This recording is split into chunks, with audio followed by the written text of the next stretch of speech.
Hi guys, Jen Hunsinger here, director with Usborne Books and More. I want to share with you today the #1 reason that I hear why people don't want to book a party, don't want to join, and when they do join, be reluctant to book up their calendar and really jump in and dive in and see all that Usborne has to offer. Can you guess what it is? It's the "I'm too busy" objection. Have you guys heard that before or even told yourself that? So if you've convinced yourself that you are too busy to work your Usborne Books and More business and book your calendar up, I'm here to tell you that that's actually a reason why you should really dive in and give Usborne all that you've got. Because when you're busy, that most likely means that you have a lot of connections. It most likely means that you are really involved in any number of things, you know, children's extracurricular activities, your children's school, you work outside the home, you volunteer, anything. If you're busy, it means you're around people. And whenever you're around people, that's an opportunity to share our product and our business opportunity. So, when I hear, I'm going to walk you through this, okay? Because sometimes when I first,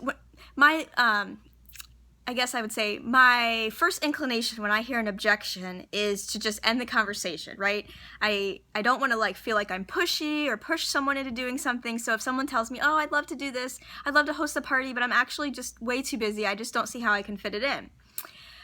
I encourage you to push the envelope just a little bit and not let that conversation die right there, because your job at that point as a consultant is to educate that person on why being busy is actually a good thing, and that could actually help them have a really successful party and get a ton of free books. So I'll say something like, I definitely use the feel, felt, found strategy. And it's actually just a good way of relating to people. I don't even know that I'd call it a strategy, but I'm sure most of us felt that way at some point or another when we were asked to host or join. We had that moment where we were just really reluctant because we're busy, and how can we fit one more thing in, right? So I'll say something like this: oh my gosh, I definitely know what you mean. I felt the same exact way when I considered hosting, but what I found is because I was busy, I knew a lot of people in a lot of different areas of my life, and they were actually really interested in attending a Facebook party because it's so low-key, it's just at night, and they can just be on their computer, usually when they're relaxing and unwinding anyway. And I got a lot of free books, and it really wasn't that much extra work. So, and that opens up the conversation a little bit more. Now, if you are talking to someone who is reluctant to join because they're busy, you can say the same exact thing, but then at the end say something like, you know, we actually also have a lot of tools at our disposal that make it really easy for us to manage our time as consultants. For example, I use a program called Visly in order to schedule my posts and my Facebook parties all day long, even during the party, so that I can just check in on my lunch break or at night when I'm on my iPhone anyways, and comment and interact with people then.